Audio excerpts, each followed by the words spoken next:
Welcome to Wild, Wise and Curious, Clare. It's absolutely lovely to have you with us in person. Thank you. I know, I'm here. So It's so exciting. exciting. I'm so excited. It's so much nicer when we have somebody in the room with us. It is. Yeah. It's just getting that, Yeah, don't just that lovely. feel. Then we get a hug when you walk in. That's always a bonus. Hugs are always good. They are, aren't they? They are. So, how did you come to realise you were in perimenopause? Okay, I didn't. Okay. I didn't. I had no idea. It was actually, because I went through, I was in perimenopause very early. So I went through early menopause. And I was sort of mid-30s. Okay. And I was at work. And I was quite stressed and sort of a bit shouty. But I did get a little bit shouty every now and then. So it wasn't, to me, I didn't think there was an issue. Yeah. But it was when my manager pulled me into the office and said, "Do you think you could be in menopause, Claire?" Wow. That was brave. Especially at that age as well, because that's not normally a conversation that you would have No, with somebody at that Exactly. age, is it? So I must have been horrendous. I must have been awful, poor lady. So I said, "Well, I don't think so." I said, "I'm only sort of mid-30s. Of course not." So she said, "Well, I think it might be worth a visit to the doctor." And she gave me this list of supplements and said, "Take these." So I was like, "Okay, well, I'm not taking anything until I know what's going on." Yeah. My blood pressure had gone up through the roof. So I did make a doctor's appointment. And I thought, right, I'm going to go to the doctor's.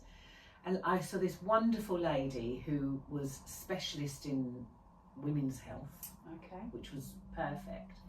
And she sent me for a whole load of tests and scans and all sorts of things. And then she said, "No, you know, there is something here about the menopause. We can't be really specific, but I actually think that you're sort of, you know, a long way through it already." Okay. Wow. I was like, "Oh, okay." So I said to her at the time, "What about HRT?" And she said no, because at the time people didn't have HRT unless they were at the beginning of like going through perimenopause. Okay. This is a long time ago. Yeah. So so at the time that the HRT route wasn't an option. So I just kind of went cold turkey and did it naturally, and very, very strange, very strange. I should say that I should have thought about it, thinking about it, but you know, overlooking. I should have thought about it because I have a condition called BPES, Okay. which is an eye condition, which means I was born without any muscles in my eyelids. Okay. And it is a syndrome, very rare, but some people have it. And one of the connected sort of conditions with it is early ovarian failure. So your ovaries go into failure, which is a part of this condition. Okay. Now, a lot of people that have it go into menopause sort of late teens. And I was lucky because I had the type that meant I didn't go through it till my 30s. Right. And so I was able to have 2 children. Okay. So actually I should have thought about it. So it was something that you had knowledge of I knew. early on, that it could be, you know, something that happens, but But because I've had children, I just kind of didn't. I forgot about occur it. to me. Yeah. Yeah. So there was a bit of a shock, really. That I was like, "Oh, okay, really? Wow." So that was that. So I just kind of kept going. So that was kind of how I found out, really. So how did you manage then? Because you couldn't like lean on the HRT. What sorts of things did you do to kind of get you through? And did you find that the kind of being a bit more angry than usual went away, or or did you just get really shouty? No, I got really shouty. and if you did find something, I need to know what it was. Because it's a constant I got like really that, isn't it? shouty. One day I like love everyone, the next day I'm like, leave me alone. That felt guttural. I could do a bit more of that. Oh. So to complicate things a little, I will answer your question, but just to complicate things a little bit, I found out I had salivary gland cancer at the same time. Oh, crikey. Well, a few years later. And so then went on the cancer treatment journey. which was life-changing. Honestly, it was, the treatment was horrendous. So that kind of took over. Yes, I imagine. Really. And because I had radiotherapy to my neck and my mouth and pituitary gland. So pituitary gland controls emotion and behaviour, and so I just wasn't anything. I was just a non-person. So I think that kind of overtook any sort of feelings I would have had through the menopause. Saying that, so I've rebuilt myself from that point. So I have managed to put a load of techniques in. I've got lots of techniques for you. Yeah. So I managed to put a load of techniques in place for that, as well as, and I suppose it would have helped the menopause as well at the same time. And then I started to get the hot flushes. Okay. Yeah, they're not great. After the treatment as well, because that's a side effect of that too as well, isn't it? The treatment. So it could be, so Could have been everything's so complex. Yeah, isn't and it, when interwoven when it's around that time. Absolutely. And they said to me that the cancer that I had was slow growing, so it could have been there for years. Okay. So it was sort of it's all really difficult to pick it apart and kind of say, well, that was that, or this was this. So that was the trouble. But saying all of that, I have no anything anymore. I feel my hormones have just gone. Nice. And I feel so in control of myself. Yeah. I have no emotional anything up and down. You know, within the month, even before menopause, you have these times where you get emotional or whatever it might be through the month. Oh, do you know what? I'm looking at you, Claire, going, oh, I long for that. I actually felt calm in my chest when you said it. Yeah. It is. Do it again. There is light at the end of the tunnel. I'm just moving. Absolutely. We'll find space for you here. We'll tuck you in the cupboard. But it is, and it just, oh my goodness, life is so different. So different. And I think because of the BPES that I have, my eye syndrome, my hormone levels were always weird. My periods were always strange. I didn't know I was pregnant with my second child until I was 5 months pregnant. Wow. Okay. Strange as in it was calm, regular, you know, whatever they wanted to do, So it was, it was really. I think to try and pick it apart is quite difficult, but I do know that the menopause and the cancer journey were quite interlinked, and there was a lot of symptoms that I was feeling that came from both. And how old were your children at that point? Because that must have been quite hard work to juggle 2 kids, because I imagine they were quite little at that point. Yeah, well, so my eldest is, I've got a stepson who's 35 as well, so I've got my daughter's 30 and my son's 27, so and we're talking 20 years ago. Yeah, so they were young kids. Yeah, I mean, and that, you know, we're both mothers of 3, and it's wonderful, but it's also challenging, right? Isn't it just? Yeah. And you know, working as well. And you're sort of trying to juggle everything. Yeah, keeping the home and making sure you've got levels. washing, everyone's got the uniforms and packed lunches, and it's a lot, right? Stress is up here somewhere. Yeah. So what were you doing work-wise during that time? So I was, I've worked in charities, not-for-profit, for 28 years. And I was at the time working at British Red Cross. Okay.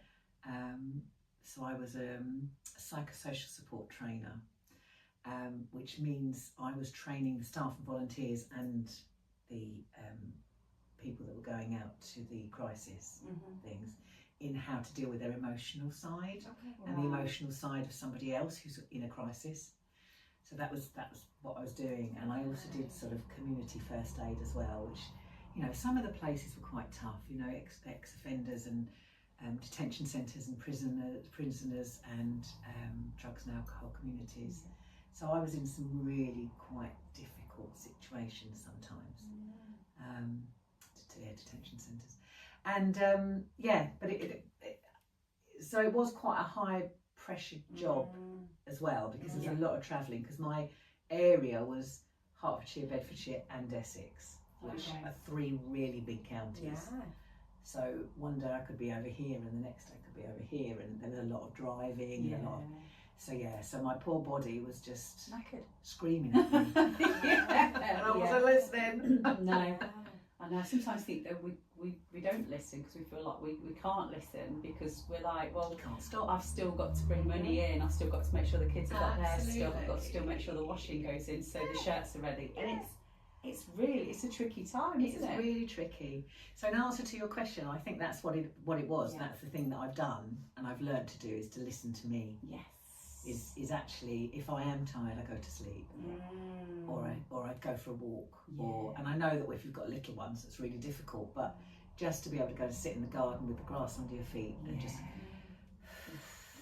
it's that type of just calming your physical, because I'd spent years on my mind. I've trained personal development for women and men for since 2004, and personal development as in sort of confidence, life-changing things. I've done all of that, so I've worked really hard on my head.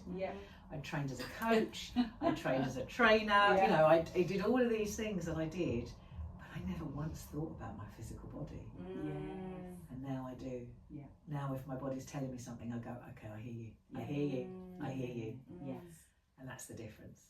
And I wonder if some of the tools that you learned during those years of working on your mind, it helped you then get through this time. Absolutely. Yeah, absolutely. I think when I was really poorly and it was at the height of everything, meditation was my friend. Okay. And I don't mean meditation as in sitting for hours really trying hard. I mean pressing play on a YouTube channel that just took me somewhere for a little bit, and just took me away, and that was the way that I actually coped with the worst part of it. But it's so it is about finding your own way, and I know that a couple of podcasts I've listened to, they've talked about the same thing. It's about somebody can suggest a whole load of things, but actually it's about working out what's going to work for you and your life, and because everybody's so blooming different, and we've got to this point through so many different experiences, haven't we? And that's not even taking into consideration potentially the lives before or your ancestors and all the rest of it that brings you to exactly who you are and where you are now. Oh, and I really do. I keep hanging on to what you were saying about the feeling Oh, level.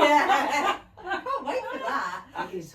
Because I sometimes think, as certainly for me, as my hormones are going depleting, and I can feel that. I can actually feel that happening. My cycles are changing and everything, and I can feel that happening. And I'm thinking, I'm doing this. I know I'm doing this, and I'm going down. Well, surely, by the time I get down here, I'm just going to be flatlining. Don't do that, then. Don't do that. You won't flatline. Do you know what I mean, though? You're going to do the podcast with. So that, you just saying that just gives me a lot of hope. That we'll come through the other end. You absolutely will. You absolutely will. Because we just, as women, we go through so many things, don't we? Because we're not like this every day. Every day can be different. And specifically during this time as well, because you've got your normal day-to-day life, but you don't know what version of you is going to come up and get up in the morning. You really don't. The exhausted one. The angry one. Oh my God, or the one that loves everything. Wants to eat everything. I've met every version this week. Oh, goodness gracious. Sometimes I feel like my nervous system and my body just wants to lay face down on the grass. Yes. I feel like that's the thing. I do hug trees. There are specific trees that will go, and I'll just love it. And I feel that lightness. My husband and that will be like, "What are you doing?" And I'm like, "Look, you've been with me long enough. You know what I'm doing. Just don't understand. Don't question it. Or come and lie with me." Well, I think he does accept now. I don't think he bothers asking. But I don't know. It's just that feeling of like, I feel it makes me feel a bit lighter. Oh, it's beautiful. Nature is absolutely incredible, and I don't think we realise, because we're too busy, busy, and nervous systems are too high, and there's too much going on. And nature is incredible, absolutely incredible. Actually, I realised, because I lost, through treatment, I lost a lot through the cancer, and I lost my voice, which was one of the things. So I talk for a living, because I work in a charity now on the phones, and I also am a trainer and a coach. So I talk for a living. So to lose your voice is horrible. But I also used to sing, which I can't do anymore. So for that period of time, I had no voice, I had nothing. And my dog was my greatest teacher, because we would go walking, not very far because I didn't have a lot of energy, but we would go walking and I would just be in the silence with my dog. And that was absolutely huge for me, because I'm very rarely quiet. Very rarely quiet, unless I'm ill and in bed.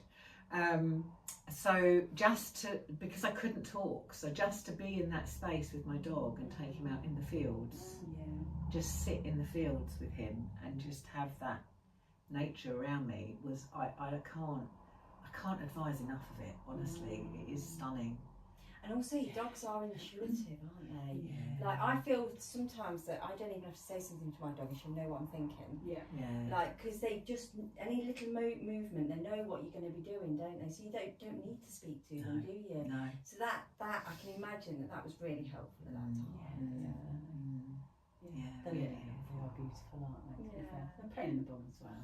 I love my dog dearly, but she will, like, if you are exactly what you said, Lou, if you're sitting and you're feeling a bit, she's here, you know, propping me boob up, because she's right underneath right in there. the ribcage. It's all right, Mum, I'm here, you know. But they're just lovely. They do offer a lot. It is. So that was quite a difficult time then, coming through that, because that's part of your identity, isn't it? Absolutely. So how long did all that sort of last, the sort of no voice? That was about 6 months. Wow, okay. I had no voice, and it's taken, this was 9 years ago. Okay. So it probably took 7 years to come back properly. And even now, if I'm going to work, or if I'm doing a talk or something, and I'm trying to speak over the top of noise, my voice goes. Okay. I can sing one song all the way through now. Yes. Yes. Is it a good one? Well, we know it.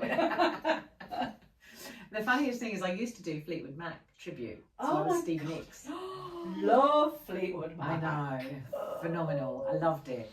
But I can't sing like her anymore, because my voice goes, because it's too low. So I have to sing higher, which is really strange. Everything's just changed completely, so you have to work it all out. But like getting to know yourself again. Completely. And like what you were saying about getting to know your body. You've known your mind, now it's getting to know your body. And what you need, and what and I think it's the same thing for menopause. To be honest, I think it's sort of, we're so used to just being busy and doing, and especially when, as all the things we talked about, we have to do as a day to day. I think there's a point where we just go, you know what, I need to just stop and lie on the ground, take my shoes off and walk through the garden. I mean, it takes 2 seconds, doesn't it? And it just is so, So there's a lot of things that I learned to do, that I do. Things that I do, I don't necessarily do all of the time. And I don't necessarily do them when I need them. I just do them when I think of them. And that's the difference. Because I think if you do them when you need them, it's solving there's a purpose for it. It's solving a problem, which is great, and there's nothing wrong with that. But I think to get your whole nervous, because that's what we're talking about, is your nervous system being too high. So if we try to talk about getting your nervous system down, that's all about putting things in place to bring that down over a period of time, rather than a short, quick fix. But also it's learning what those tools are. And there's no point trying to grab those whilst you're in a state of stress and just it's learning what they are, building them up consistently,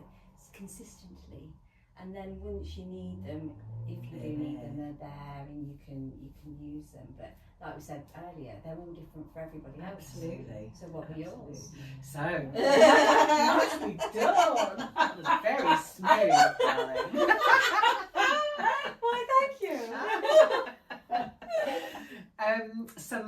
So my first one is breathing. But it's not just breathing, it's breathing with intention is probably what it is. It's breathing.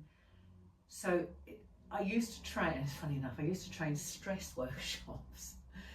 And I used to talk a lot about breathing, and we used to have a physical person to say, right, this is what's physically happening to your body when you're in stress or your nervous system's overloaded.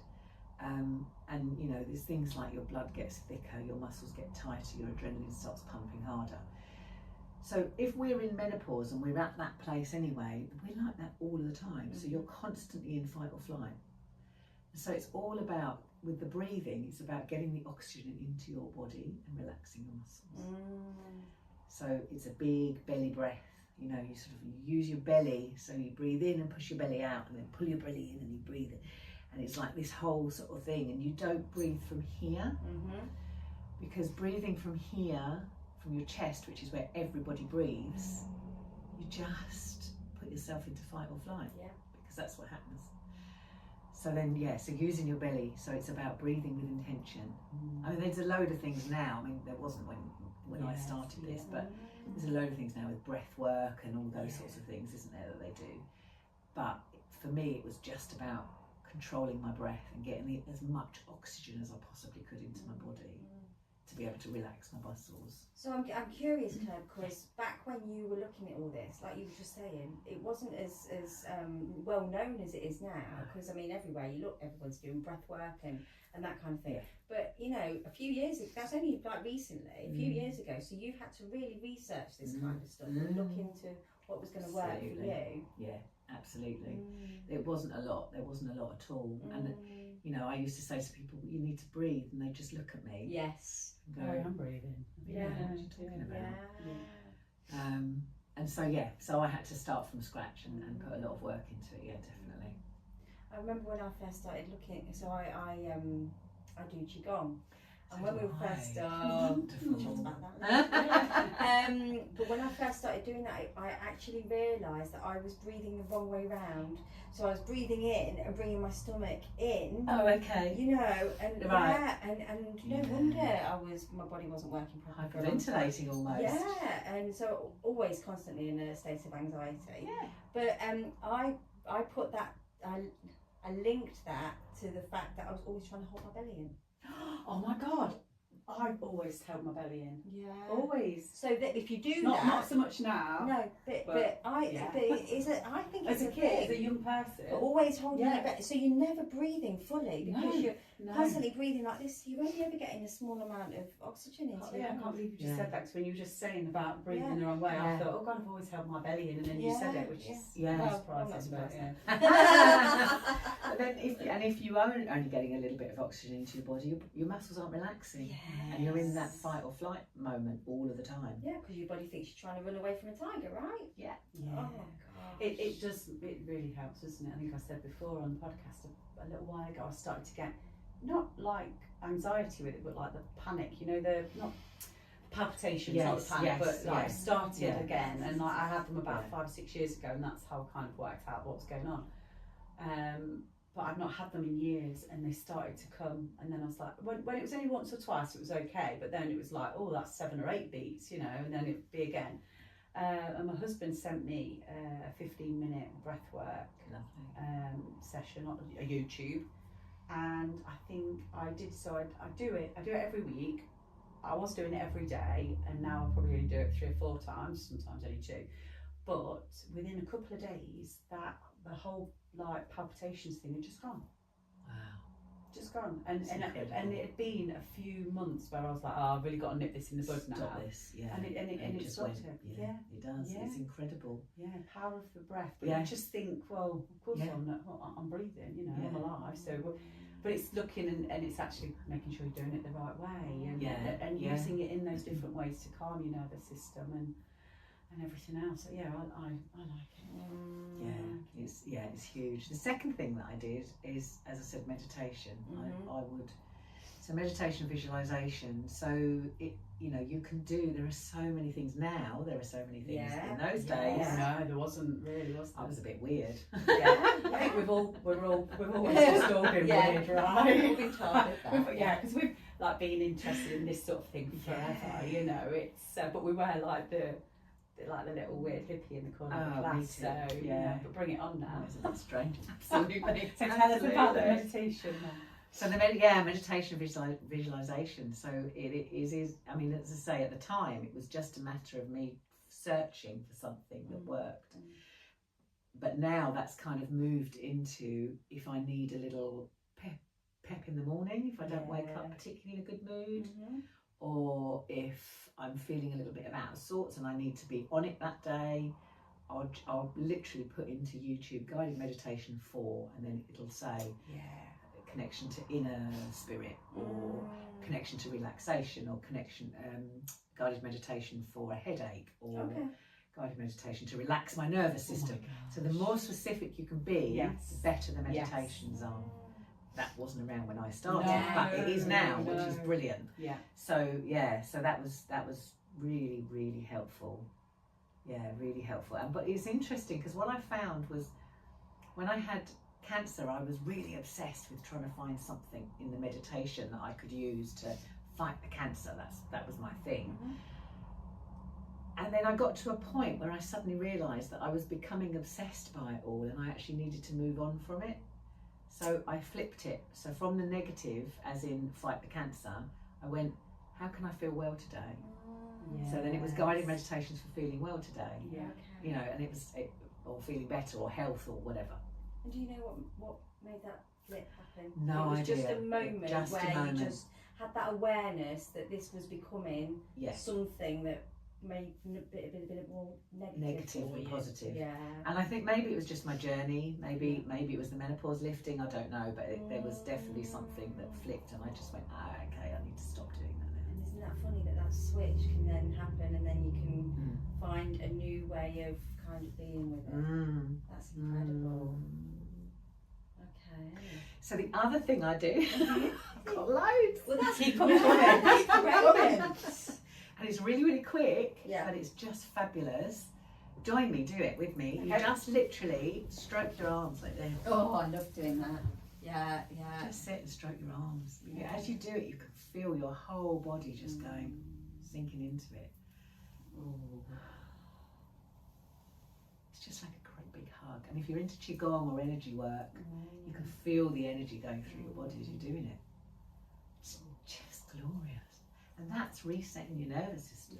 That's calming it. And going, it's okay, you're safe. You don't have to fight. There's no lion to No. run away from. Nobody's coming. Nobody's coming to get you. So that's lovely. I've in the past I've done a little bit of EFT, so tapping. Completely and deeply trust myself. Completely and deeply trust myself. And all of these points. That's really good. To release things. I offer and do a thing called emotional baggage clearing. Go on. Which is all about literally going to the emotions that we're holding on to. So I work with empathic and intuitive and spiritual people. So that's my work. And I have found in my research that you actually can hold on to negative things that have happened. So even if you've actually shut the door and walked away from them and gone, I'm done with that, the patterns of behaviour still continue because you're still holding on to the energy. So it's about we go into the energy and release the energy and get rid of it. I'm really curious as to how you got into that being part of your working journey. Journey. So I've always been spiritual. I've always had people talking to me in my head. Until I was in secondary school, I thought everybody had them. Really? Oh, that's incredible. I thought everybody had little chats with people in their heads. And then I realised as into secondary school, people don't. That's really bizarre. So, yeah, there was times when I thought I was going a bit crackers because all these voices in my head, I was like, oh, maybe I need to be sectioned or something, I don't know. And was this from a young age? Yeah, That it's just been normal. Always been there, always. I remember as a little tiny child lying in my bed with my cover over my head going, don't come to me, don't come to me, don't come to me. Because I was quite scared. Yeah. I remember that. So, so they always had it, always. Okay. And then it wasn't until I was about probably late 20s, early 30s, and I had my children. They were tiny. And I met a lady. It's funny how you meet people, isn't it? Yeah. I met a lady who just sort of was really spiritual, and she used to go to a spiritualist church. And I'm like, what's that? No idea. So she took me, and that was the start of it.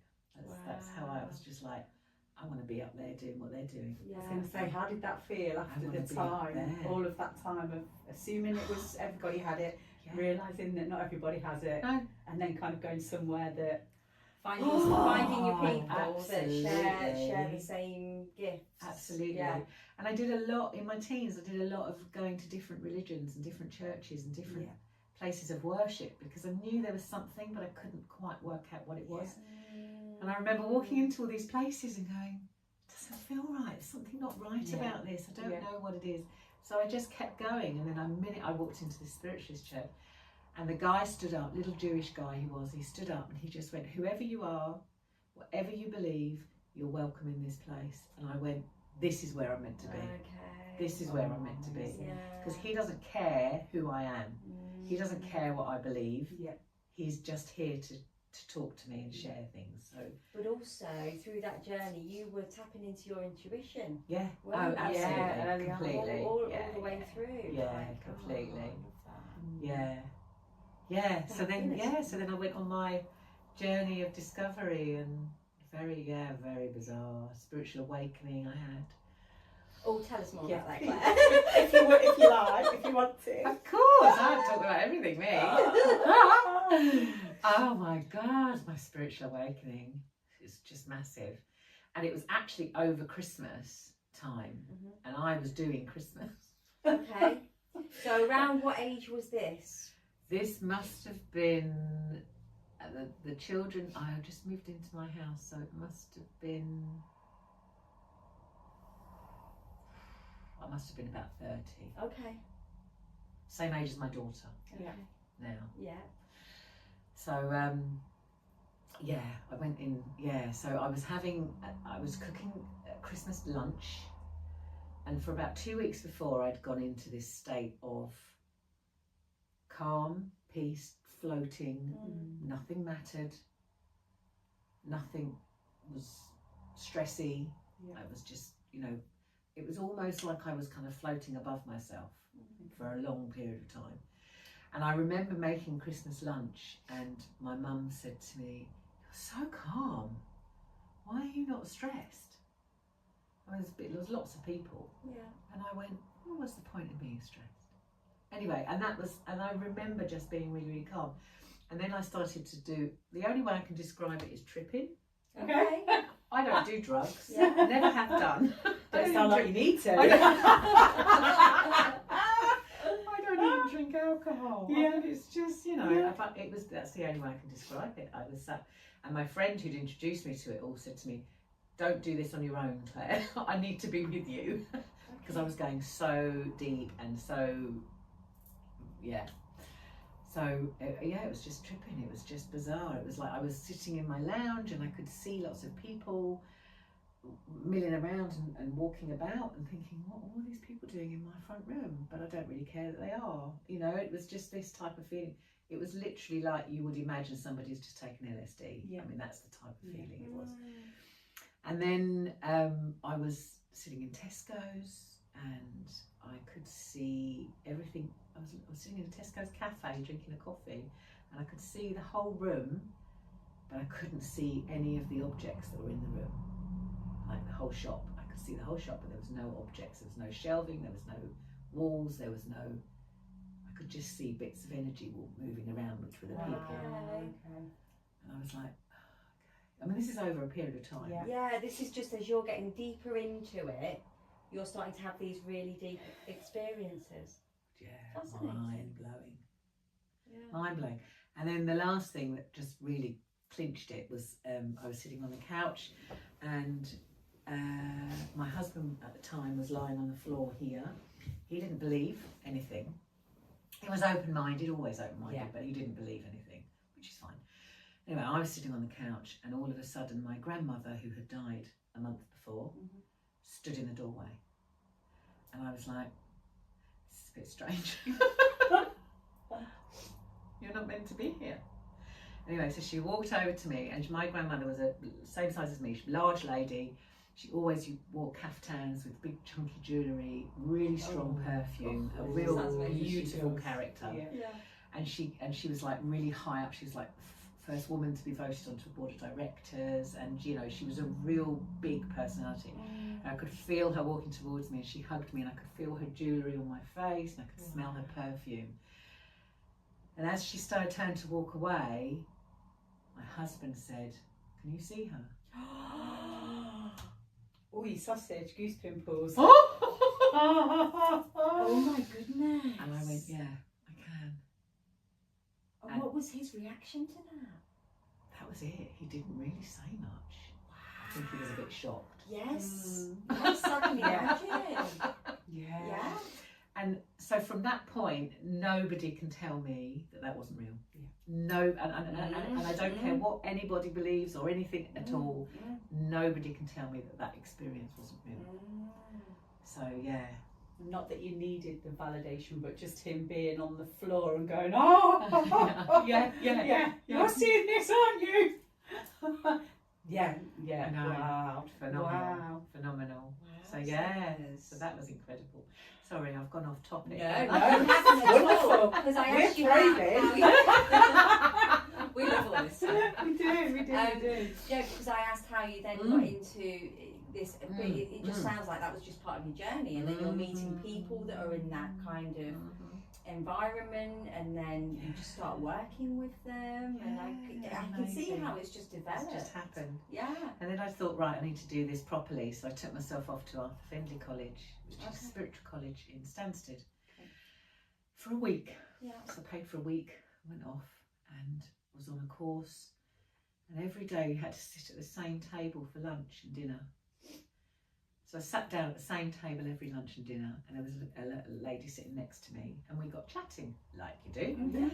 And by about the middle of the week, she said, "Do you know what I really want to do?" I said, she wasn't even on my course, she was on a different course. She said, "Do you know what I really want to do?" I said, "What?" She went, "I really want to start a spiritual centre." And I went, "So do I." And that was 20 years ago, and that was Talking Spirit, which we now still run. Oh my God, that's beautiful. You just never know, do you? You never know who's sitting next to you. That's made me feel really goosebumpy. Yeah. Oh, that's still wonderful. run it. Yeah, we still run it. So what do you offer as part of spiritually? So I do my emotional baggage clearing, which is about literally just clearing the stuff. And we do that through either soul-led healing, which is about going through the energy in the body, or we do it through a talking therapy, whatever anyone's need is really. We offer readings and mediumship. We offer past lives. We offer accreditation, so if somebody wants to make a business from it, so we train sort of oracle card readings and things. Tracy does that.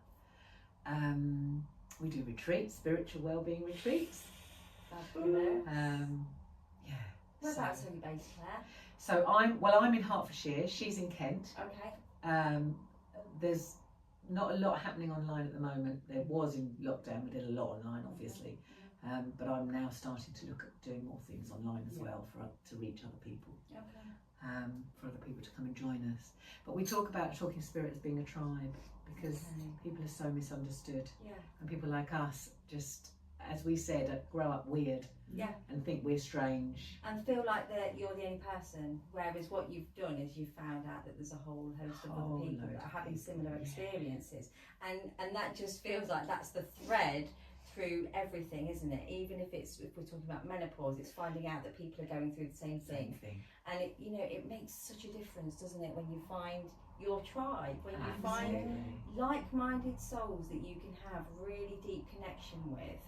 Because I really feel that that's the most important thing for me in my life, is connection with others. It really is, and like it's that the connection through story, isn't it? So people telling their story and you going, oh my god, and you almost know what someone's going to say before they say it, because you've experienced something, even if it's not the same, you've experienced something that's felt quite similar. And it's quite magic, and it's like the magical shit, right?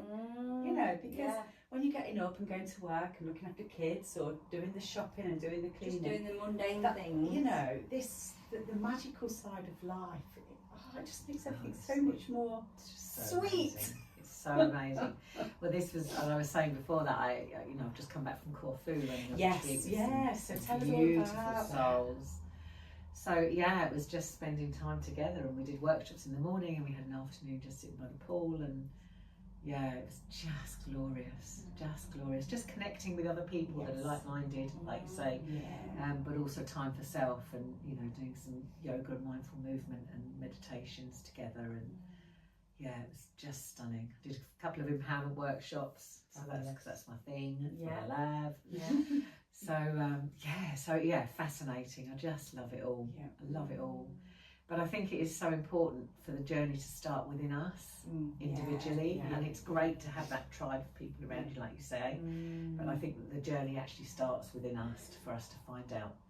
I mean, when I'm doing my coaching with people, spiritual coaching, and I'll say to people every time they join me, "Who are you?" 9 times out of 10 people can't answer me. It's a massive question. It is a massive question. I was on a recent course where I was asked the same, and I took days over trying to answer that, because it was and I still wasn't able to do it. No. Because we give ourselves labels, don't we? Why? Absolutely. Mum, you know, So you've got to unpick all of that, haven't you? And it's like, actually, if you haven't got any of these labels, who is that? The essence of that person. Exactly. And what do you want your legacy to be? I guess to some degree. Absolutely. But it's enormous. It's an huge. enormous question. And funny enough, because I just did a podcast with my daughter. My daughter has a podcast. I was a guest on hers. Oh, fabulous! And she asked me the question, "Who are you?" Who are you? She said. So I told her all about my work. I told her about all my spiritual things, and she went, "Okay, Mum, that's really interesting. But who are you?" Brilliant! I'm like, okay, all right. And I'm thinking to myself, all those people I've ever spoken to, I'm going to have to come up with an answer here. If any of them are watching. And I'm curious to know what the answer was, Claire. So what I said was, I am confident. I am fun. I love life with a passion. I am a people person. I adore people. I'm calm and agitated and cross all at the same time. I love that. And I allow myself to be. Yes. And my last thing is, I'm real. I have to be real. One of my values that I hold within me is about being real. So if I'm cross, everybody knows about it. If I'm happy, everybody knows about it. And it isn't about me pretending to be anything that I'm not. And that's it. That's what it is. But I found that the way I got to those things is by working out what my values are. And my values change. I have a couple that stay the same, but then they change depending on what I need that month or that day or that year. They change, and they kind of keep me on track. So if I feel a bit bored or a bit samey, I go, right, I need some fun. That's my new value. That's my value for the month. It's fun. Yes. And then all of a sudden, people that come to me are attracted to me, and they're fun. And it's almost like I'm telling the universe, this is what I want. But you're ordering. This is what I need. This is my intention. This is what I want. Yes. And that's what happens. Haven't quite worked it out with finances yet. I think that's one that we all struggle with. I'm going to be rich.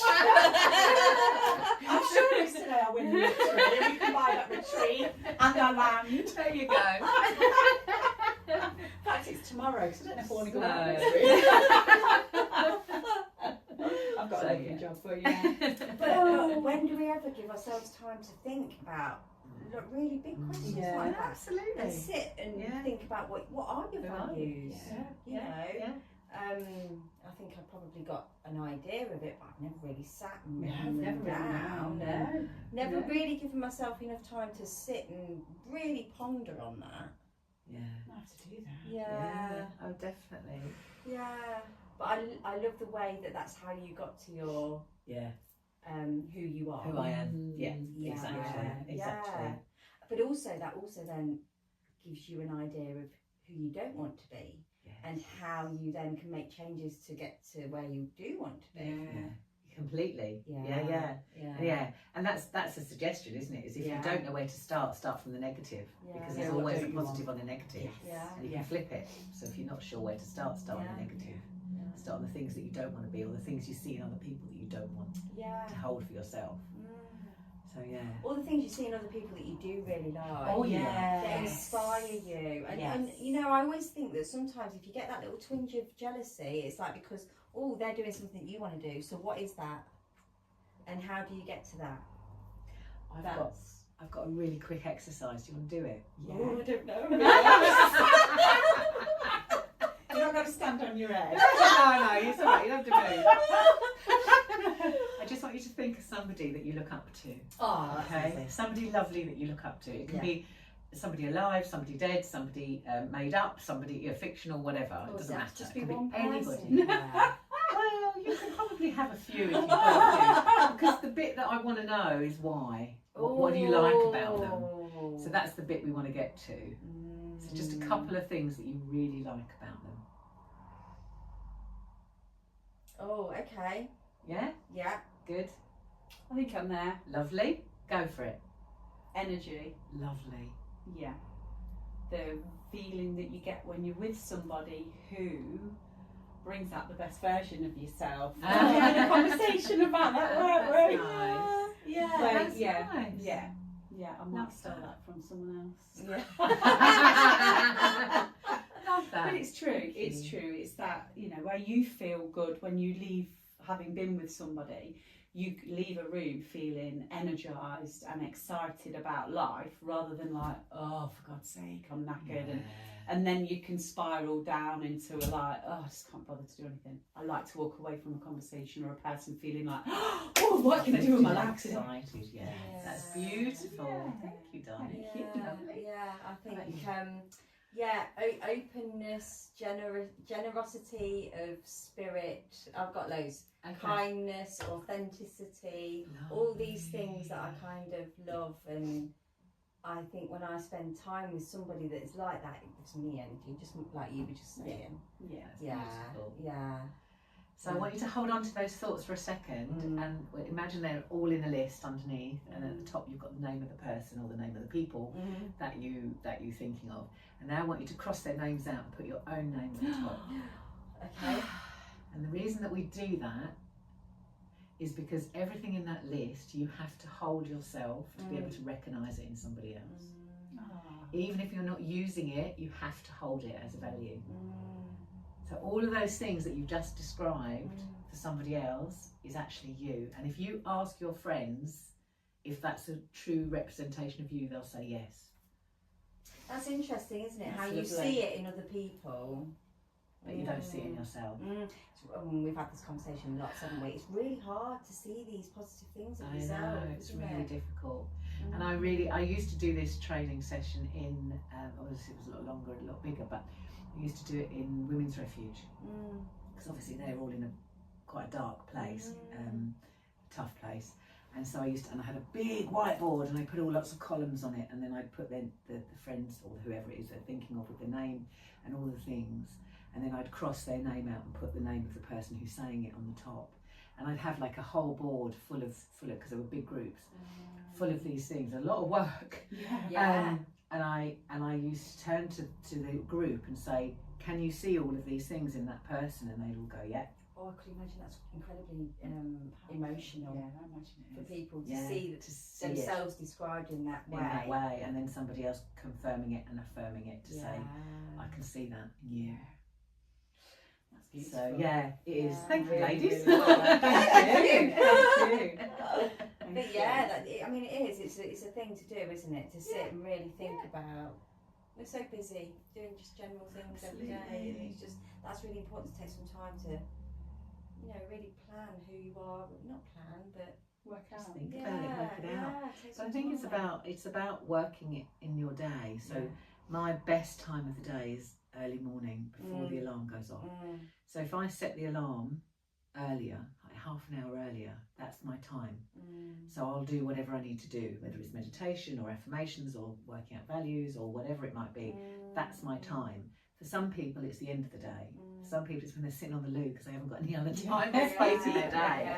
Do you know? But there'll be a time in the day where you can actually think about these things, and I think that's really important to work out when's the best time for you. Because it's still taking time for you, then, isn't it? Yeah. Absolutely. And that's actually really important because we kind of often put ourselves right at the bottom of the. You often talk about when you're driving, don't you? Like you don't listen to something because then it gives you the opportunity not to meditate with your eyes shut, obviously. Processing time. And it makes total sense because I've started to. Well, I tend to listen to books or podcasts just to learn a little bit more as we go along. But I've even started like not having anything on. And actually, sometimes there's beauty in silence, isn't there? Where all you can hear is the ringing. Forget ringing. Very low level, and sometimes it's not there. But there's just something really calm about not hearing. And my mum always used to say it. I mean, she doesn't say it so much now. I think she prefers the noise now we've all moved out and stuff. But she always used to say, "Oh, there's just something magical about silence and just having no noise." She was a childminder and had 3 kids, and all our friends were always around, so she always just had a massive house full. And she's like always been busy. And I used to just think, oh, you want silence? I want the music full blast. I want to be talking and singing, and now I'm just like, that's beautiful. Absolutely. And it's so important. So important. That calm. Yeah, but I think it is. I think it is about turning that radio off, isn't it? Or not putting it on in the morning because it's habit. Yeah. It's about.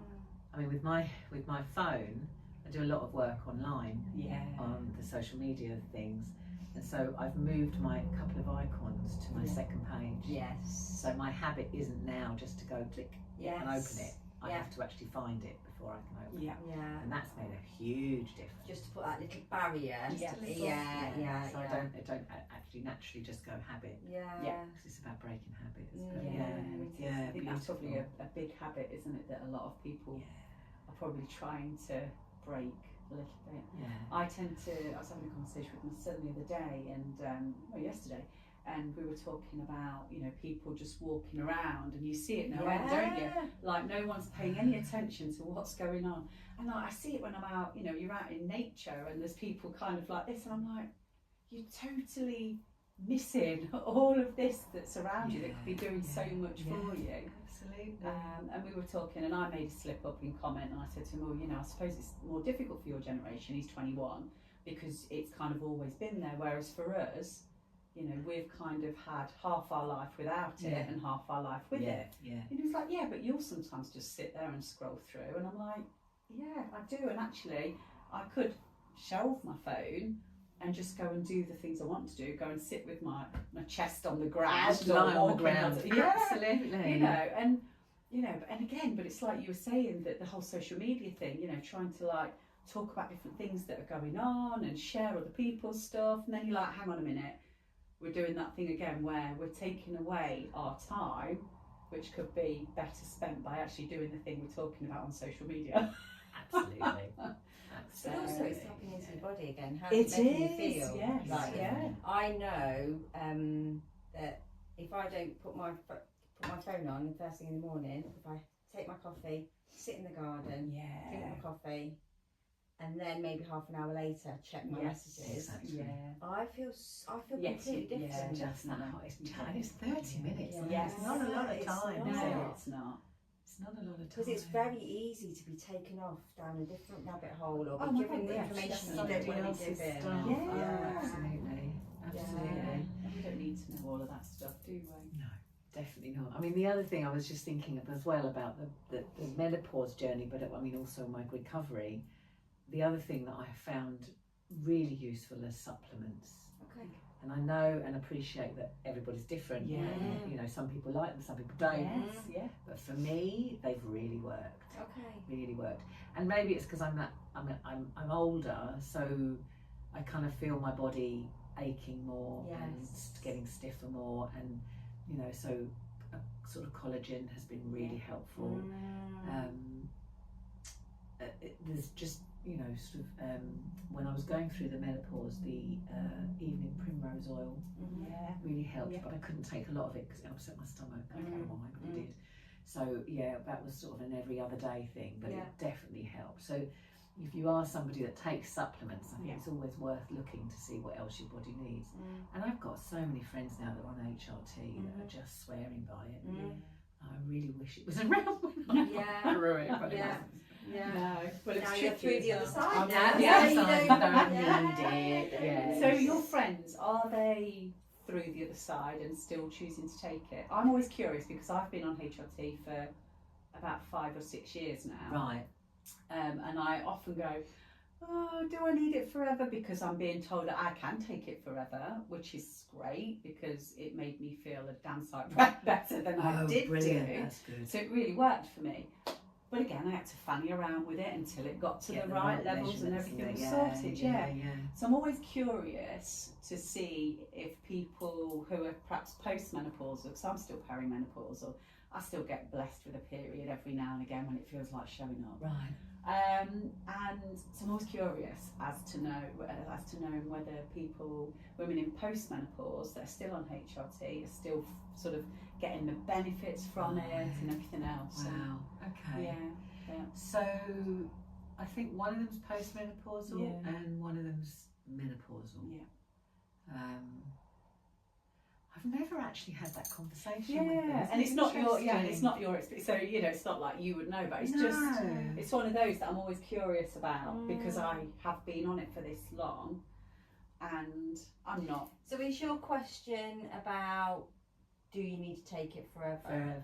Is that the burning question? Not for me, and I think it's a very personal one because I wouldn't even take paracetamol or anything. No, nor me. And never ever take anything. But I was in a place where I needed some help, and so I started taking HRT, even though I was like, I don't want anything.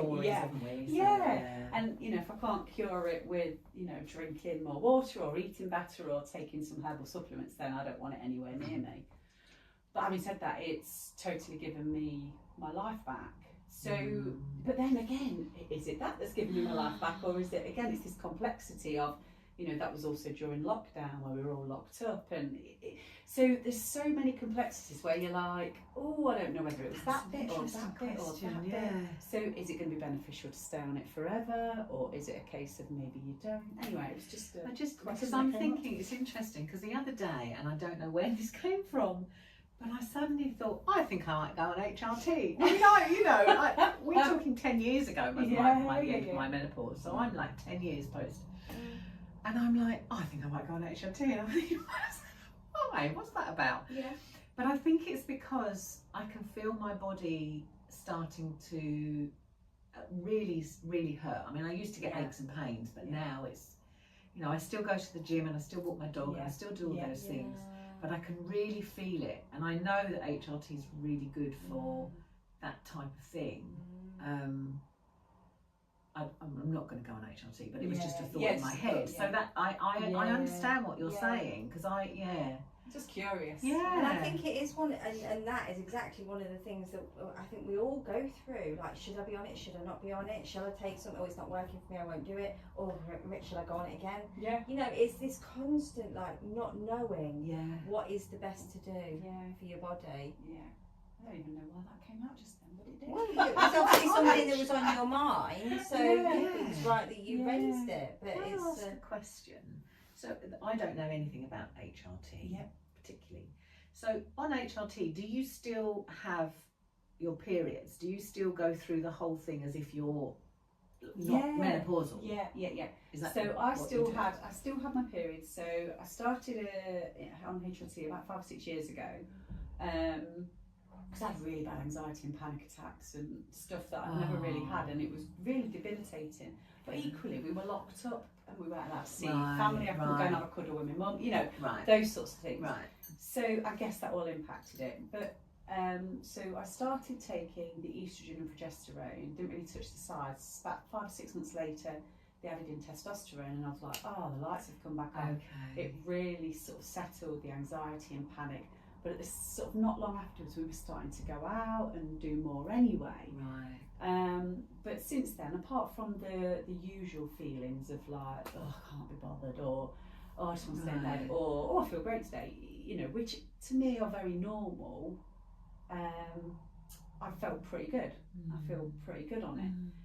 And my periods initially were more or less every month, because you kind of, I started on the progesterone element, which is I think I sort of started that a little bit after the estrogen, and what happened was I was taking it cyclically, so I'd have 2 weeks on and 2 weeks off of it so that it would allow a bleed. But now I just take half of that dose, but just take it every day, and I still get a bleed, and I still have periods probably for about 3 or 4 years, and it's only, well, maybe 3 years, but it's only really the last 2 years where I went 6 months without a period, then had one, then 3 months, then had a period, So and then it might be 2 months. So my body's kind of doing its own thing anyway, and I think I've probably had a bit of spotting about 6 weeks ago, and then, so I don't really know period wise where I'm at. I would say I'm probably getting closer to menopause, the day where the period stops. But you see what you're describing, nothing to do with the HRT, but what you're describing is what I went through. Yeah. And then the spotting just stopped. Yes. And that was it. Yeah. Nothing. Yeah. And then I think about 6 months later, I had a very light period, and I was like, "What? Yeah, what's going on?" Now I've got to go back to the again. 12 months. I've said that to you so many times. I'm 8 months without. But that was it. And then they say 12 months after your last period or Yeah. the last bleed is when you're then Menopause. officially postmenopausal. So but that was really interesting. Yeah, so it sounds like a similar journey period. So I wonder if there's at a point where the HRT stops being as effective and your body just takes over and you just go into full menopause. Yeah. Because that's what it sounds like, doesn't it? Yeah, it does. And but it's those other things that you go, oh, because you're reading a lot more about, oh, it can help with your bone health and your heart health and brain health. But I'm always curious about those sorts of things. Claims, thank you, that's the word. I'm always curious about those claims. So, but yeah, it's just trying to work it all out. Sometimes it feels really hard to navigate. Yeah, because you've been on it and then off it, yeah, and then on and it now and not on it. So has it not worked? Did it not work for you? I felt like I was having more. I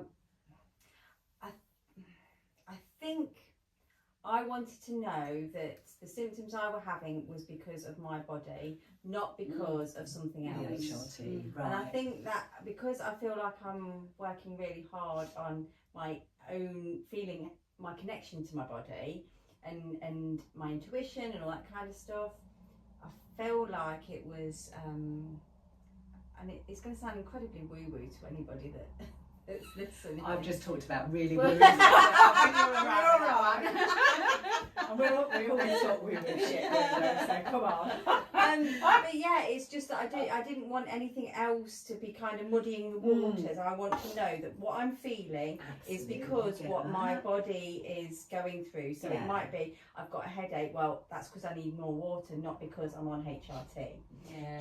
Does that make absolute sense? Yeah. And I feel, I think that's what it is. And I find it really hard to kind of usually vocalise that. Yeah, it's really good. Because it's really, it sounds tricky. A bit, because there's been so many people that have felt so brilliant on HRT and can't understand why I wouldn't take it.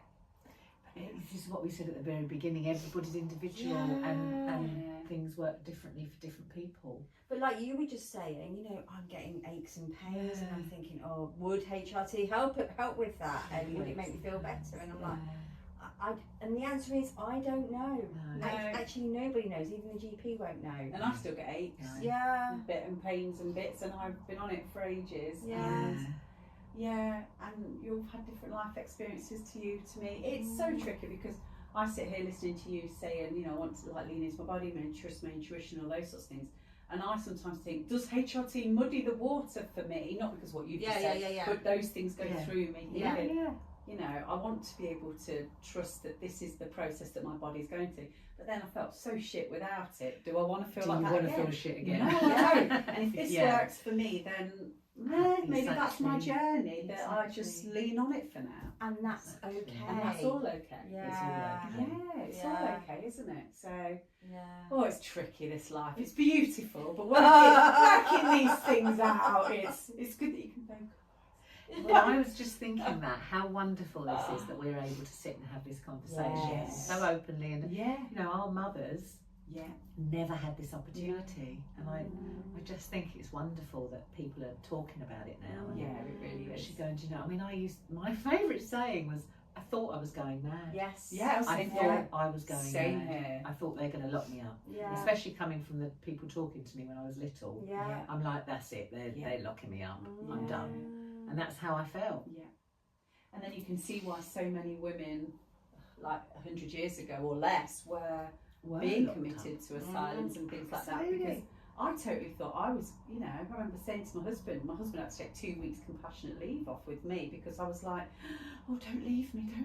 It was the anxiety. Crazy. I've been doing a lot of research about the anxiety part of it with menopause, and because I have never been an anxious person, it's just something that hasn't been. I had postnatal depression, but I've never really had sort of anxiety.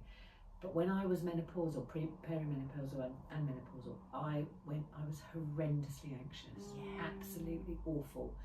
And there is something, isn't there, that changes. It's about the drop in estrogen that then reacts to something in the brain that then puts into the anxiety. So there is this whole thing about menopausal women feeling more anxious, but I'm glad to say that's lifted and gone, and it's all.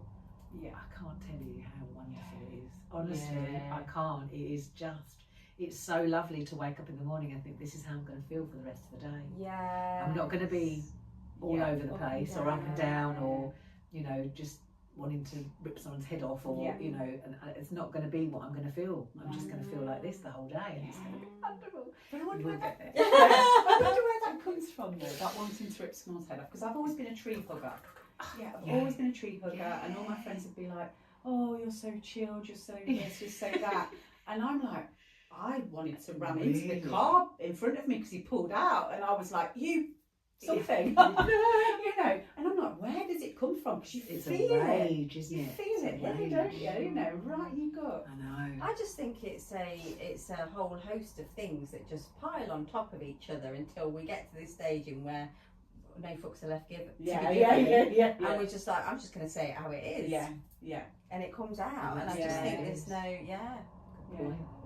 we've been through so much, and I guess like it's conditioned, isn't it, from, you know, the ancestors, the women who came before us, all the shit they've had to deal with. And just society, just being a woman in society, and all the things that come with that, regardless of what your experiences are, the likelihood is that there's going to be some sort of condition in there, and we won't get started on that one. Let's end with we've come through the end, and it'll be wonderful. There you go. Yeah, it absolutely does. Bit achy, but you know, we can deal with that bit because it is glorious. And it's been glorious talking to you. Oh, it has been. Thank you so much. Thank you so much. And being in person, it's lovely. Lovely to meet you. Yes, you too. Really, really good. Thank you. Well, thank you ever so much. Bye.